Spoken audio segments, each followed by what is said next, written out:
Sometimes a career shift isn't about starting over. It's about building something that actually fits your life. Welcome to the Marquis Masters podcast. I'm Nick Franck. Today I'm joined by Laura Elleby, co-founder of the E+E Group at Compass. Laura didn't start in real estate. She came from the world of medical device sales, built a business alongside her husband, and then hit pause before stepping into something completely new. And when she did make that move, she walked into a market that was already tight-knit and not exactly easy to break into. But over time, she found her rhythm. And in this episode, we talk about what that transition really looked like, the challenges of earning trust in a new space, and how her life outside of work, building a mini farm, creating space, and setting boundaries, has shaped the way she approaches her career today. Let's get into it. I'm excited to welcome Laura Elleby, the co-founder of E+E Group at Compass, to the Marquis Masters podcast. Laura, thank you for joining me. How are you today? Absolutely. I'm doing fantastic. I'm very happy to be here. Excited we finally got to connect. So looking forward to our conversation. Yeah, well, let's just kind of dive into the background of the world of real estate. What drew you to that? What was the passion behind? Now's the time to be, now it's not the time because you've been doing it for a handful of years now, but when it all began, what was that driving force? Well, it's kind of a funny story, actually, because this was never in my plans, right? I was a medical sales device rep for over 10 years.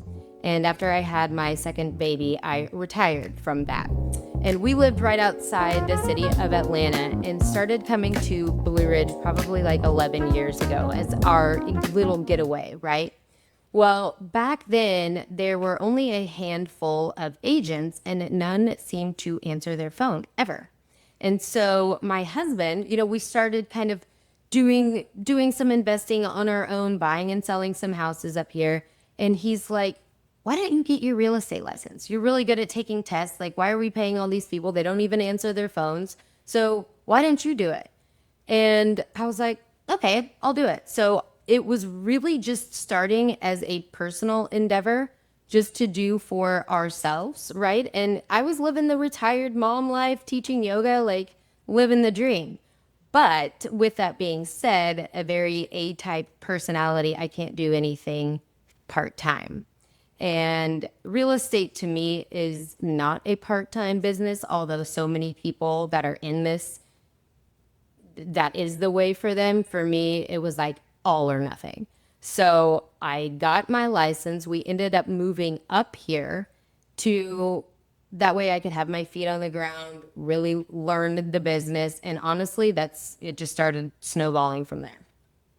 Yeah, it started with the license, which you got and now have had for 8 years. And then the business started. Then you said, you know what, let's just start our own, which has now been going on for 4 years. What was that transition to finally be like, okay, this is what we're doing? Like, it's, as you said, it's not the side thing, it's the full thing.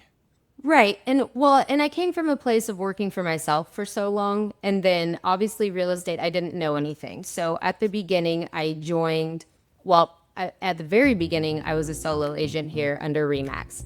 And being an outsider, not knowing anyone, it was an uphill battle. I was thrown into the weeds and there was really no onboarding or anything. So it was really tough. And so at that point, I decided to join a team under RE/MAX to kind of learn a little bit more, get my feet wet, all of that.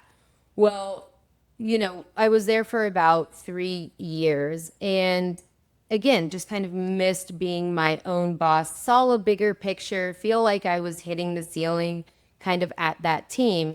And that's when I decided to partner up with my now partner, Thomas, and we opened one of the very first siphoned offices of Compass Real Estate. So we own our building here. We operate under the Compass umbrella, but we now have a team of 7 agents, and it's awesome. How do you feel like you're differentiating yourself in that market? You mentioned when you first moved there, people wouldn't answer their phones and it was a struggle. And so what is your goal to say, okay, we are not going to be like that? What's the differentiator? Honestly, it's communication. Like, communication is key. And I still get calls to this day like, oh my gosh, you actually answered your phone. We can never get a real estate agent on the phone. So coming from medical sales where I was working for orthopedic surgeons, I was essentially on call. My phone was attached to my hand. Communication is key to everything. And I just really brought that over here because I had dealt with it myself and it was extremely frustrating. So I kind of went into that space with a new outlook, like, just answer your phone, right? It can't be that difficult. Call people back. So that's one thing that we just really try to hit hard at, as staying in touch, communicate, answer the phone. And it goes a long way.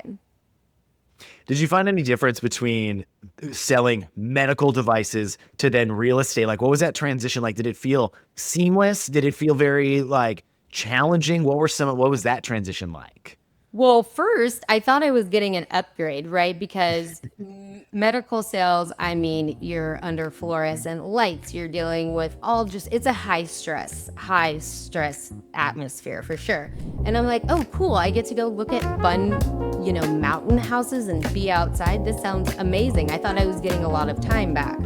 Well, that's not the case. If you do anything and you do it good, then you're full on, right? So I think that I was able to bring some keys from that. And I guess it is an upgrade in a sense of surrounding atmosphere, everything like that. But it comes down to just being available for your clients.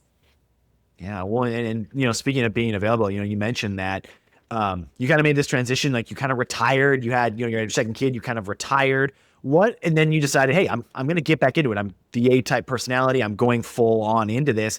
What are the challenges that you face to be, a working mom, a professional? What are some of those things that you've faced?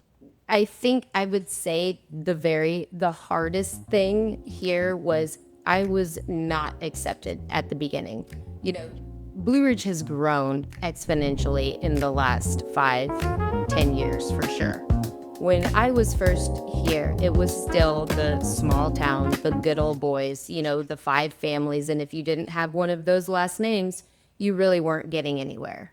So when I first came in, I was coined the bored housewife that was going to fail. And for me, tell me I can't do something, and I'm going to do it 2 times over. So that was the driving force, I think, behind everything, whether I realized it at the time or not. It's like, oh, you said I'm going to fail? Let me show you what I can actually do. And how do you feel like now? Like, what was that like initially when you were facing kind of this mountain, as you mentioned, kind of this inner circle that you kind of had to break into? When you saw that, what was that mentality initially? It was really tough. It was really tough. And then I think it was just a sense of persistence, right? And at the time, I really didn't have the funds to invest in my business, but thank goodness for my husband. He was very supportive and willing to do whatever we needed to do. So at that time, I actually invested in Zillow leads by myself. So I started paying, it was $3,000 and then up to like $5,000 a month for these buyer leads coming into the area. And at that point, I had real buyers and I was showing properties all day long. And it just kind of reached that point to where the agents had to work with me because I was bringing them real offers. And then they got to know, like, okay, she's not so bad, right? And we'll work with her. So I'd say. Yeah. And how does that feel now that you look back and you're like, do you feel like that made you stronger, better at what you're doing now? Oh, yeah, absolutely. Because I made a lot of mistakes in the beginning, and I can see how, probably my first contract that I ever sent to another listing agent, I'm sure was an absolute nightmare. And I just had to learn a lot along the way. And also GPS didn't work up here then. So I spent most of my time being lost in the car with clients, which was absolutely mortifying at the time. But now I know where I'm going. I know 4 different ways to get there and back right? So it was definitely a beginning struggle, but I wouldn't change it because it paved the path to today. Have you ever wondered how some people's stories live on, not just through their work, but through history itself? For nearly 130 years, Marquis Who's Who has been documenting the lives of leaders, innovators, and changemakers across every profession. From CEOs and scientists to artists and educators, Marquis has captured the stories behind success, the people who define our times. Being listed in Marquis Who's Who isn't just recognition, it's taking control of your personal brand and using it to create a meaningful and impactful legacy. It's a record of your life's work, preserved, published, and accessible to generations who will study, research, and be inspired by your contribution. If you've built something meaningful and you've made an impact in your field or community, this is how you ensure your story is told and your personal brand is maintained accurately with integrity. Visit marquiswho'swho.com to learn more about how you or someone you admire can be featured, because history remembers those who take the time to record it. For other people around the country that are maybe trying to break into real estate as well and are facing very similar situations that you might be facing, what would you tell them? What advice did you have to someone else who maybe is starting that mountain climb that you've already started? I think persistence is key. It really is a slow roll.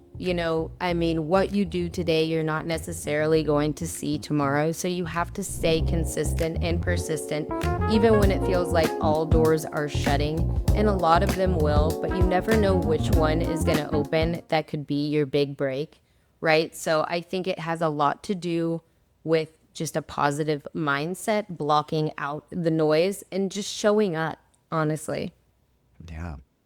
I want to transition. I saw a note in our interview about a mini farm that you've started on your property. And it's something my wife and I have on a very small scale. We have garden and we have trees and we have butterfly garden in our yard. Like, I'm really curious of the scale of what you did and why you decided to start building that. Well, being from Texas, I grew up around a lot of that. My stepdad was actually a professional bull rider. My mom loved horses, and we just never had the opportunity there to do anything like that. And our home here had 10 acres with a lot of pasture land. And it was just one of those things that, I've always wanted to do. So we just started collecting some animals. We rescued 2 horses, and then now we had a mini donkey. At one time, we had 5 goats. It just kind of kept going and going. And also, a big reason that we moved up here too. My kids now are 10 and 12, but they were 3 and 5 when we moved up here. And it was to kind of slow down the pace of life, right? Get them off the iPads, get them off the computers, be outside, learn things like that. And so it was a dream of mine, and then something that I was dreamt for them to have. And so that's where the farm came in. What's been the biggest learning curve? I mean, you've got horses and goats and the donkey. Like, what was that learning curve to bring all these animals on and start taking care of them? I didn't have any thoughts before doing that. It just sounded, oh, yeah, I mean, just bring them all. We've got this.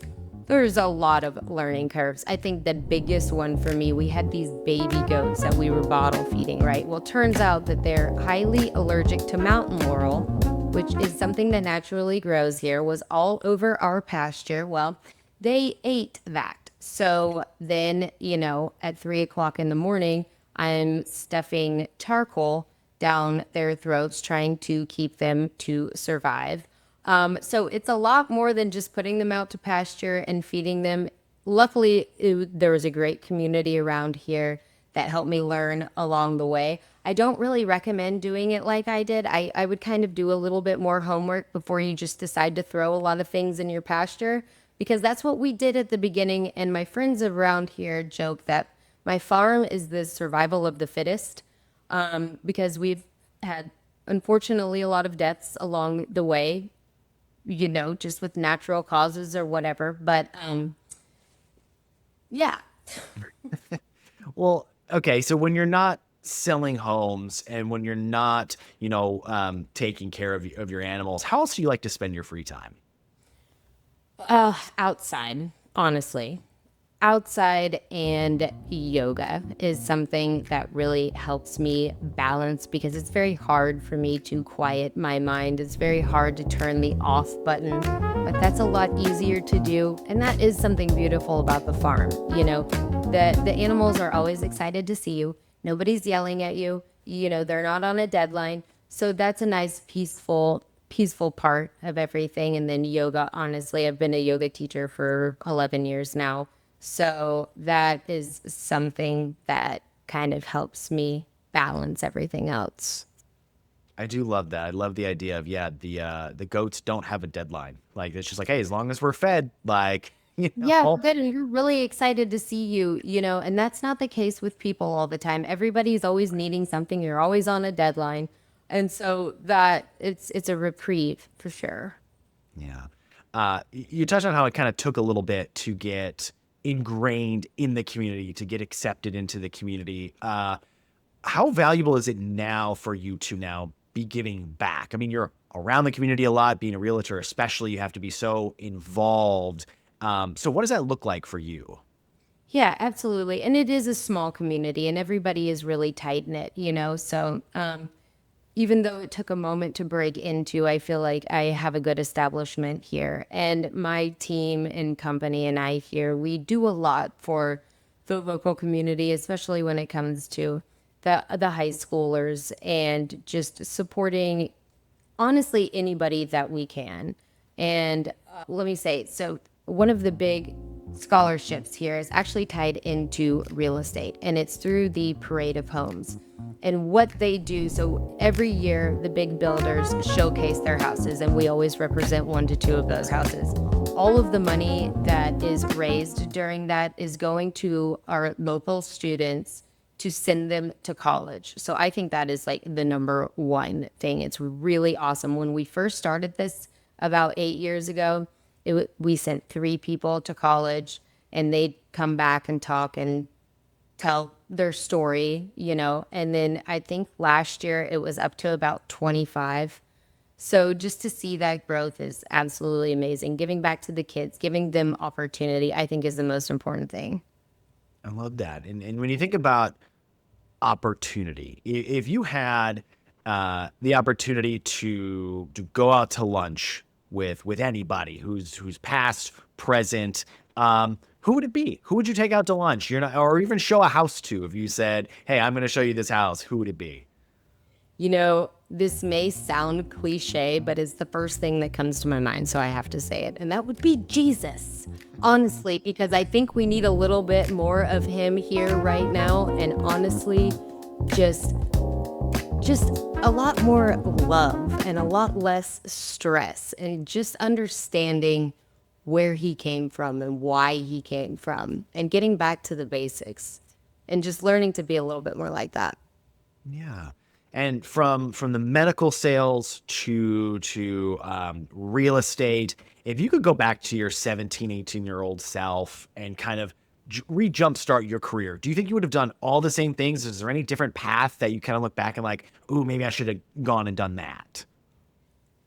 Yeah, definitely. Like where to even start with that one. But I think the biggest thing is I always tried to handle everything myself, right? The weight of the world on your shoulders type of thing. Like, don't want to ask for help, want to figure it out myself, want to do it myself. And a long time ago, I don't know if I heard it or read it somewhere, but it was hire your weaknesses, right?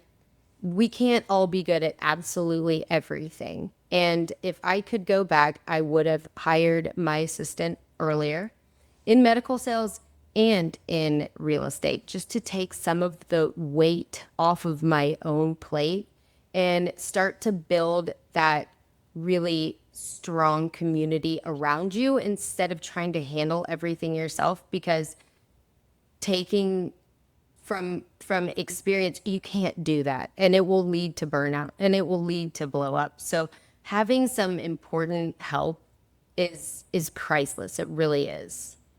Yeah, I found delegation is such a hard thing, right? Especially when It you're trying to is. build something of your own and you feel like you have to be touching every single aspect Yeah, of and the it's a entire control thing. thing too, right? Mhm. And somebody else is not going to do it like I'm going to do it. Well, you kind of have to let that go. And you have to put a little trust and faith in that because it it's a game changer. It really is. I mean, obviously it has to be the right person and the right fit, but I think that that's an important thing. Like hire your weakness. Yeah. Do you think it's that, or do you have something else that's one of the most important lessons that you've learned throughout life? Ooh. In regards to what I would have done differently, Just in your career, in your life, like, is there a really important lesson that you've taken through your life that's maybe guided you to where you are now? balance is something that took me a long time to find. So that's another thing that I would tell her back then. Like there has to be with medical sales, I really didn't have a shut off, right? It was on call all the time. But transitioning into real estate, I think it's very important to find balance in your work and home life because if you don't, they're too intertwined, they're too meshed. You're not giving anybody your full time and full attention. So, creating those boundaries up front a little bit earlier, like, okay, it's 7 o'clock, there is no emergency. My phone is on do not disturb. I am now here with my family because for a long time I wasn't present. I was beating the ground, doing everything myself, completely burnt out when I got home. So I think balance, and it's still a struggle, right? If you kind of keep that underlying and that's in the back of your mind, you'll start to put a little bit more energy there. Yeah, I was gonna ask because I've got 2 under 5, so I was curious, yours are a little bit further along than mine. How Yeah. you did find that balance? Where did you learn to and how have you kind of figured out that, okay, the phone is off at 6:30, 7 o'clock, and making that separation, right, between the work and the family life? How did I do it? Did you ask? Oh, yeah, how have you figured it out? Oh, a lot of reading self-help books. No, I'm just kidding. But it was really coming down to just self-reflection, honestly. And then just I was worried if I wasn't always responding, people were going to walk away and not be there. But actually, when you set some boundaries, there's a lot of respect that comes with that. And most people have a significant other, a partner, a family that they need to tend to. So that's the thing. And usually there's not too many emergencies in real estate. So I've just made that it's conversation up front. Like this is my family time. I am on until 7 p.m. If not, I'll catch you first thing the next morning. So it really is just dedicating that time, just knowing it. It's a hard line. Yeah. I found people are very understanding. I feel like a lot of times we as individuals give ourselves maybe Yeah, too tough of a time about a absolutely. lot of things that the another person's not really even thinking about, right? Like you responding at 9 a.m. the next day doesn't really change if you would have responded at 7:30 the night before. Right, Um, except for you maybe just know, create a little bit more stress and a little less sleep for everybody involved. And it's going to be there tomorrow. And just like you said, people are very receptive to that. right. Laura, before I let you go, what does being a marquee who's who listy mean to you? I mean, I was super, super honored. It still doesn't really feel real, right? I have the plaque on my wall and everything, but it makes everything worth it because it's like I traveled a bumpy, hard road for a while there. And then it's like, okay, people do realize, people do respect. And I think the Who's Who community is absolutely amazing. It's really interesting to hear everybody's stories. And that's another thing. Everybody has a story, everybody's put in a lot of time and a lot of hard work. And so it's really neat to connect with this community. Awesome. Well, Laura, I appreciate so much you joining me and telling me your story today. Yes. Well, thank you very much. I appreciate it as well. Awesome. Well, hey, if this conversation resonated with you, consider sharing the episode with someone navigating a career transition. They're building a business or also maybe looking to grow in the world of real estate. If you'd like to hear more conversations like this, be sure to visit marquiswhoshwho.com, subscribe to the Marquis Masters podcast wherever you're listening. Once again, thank you so much to Laura Elleby, the co-founder of the E+E Group at Compass, for joining me. I'm Nick Franck, and we'll catch you for the next Marquis Masters podcast.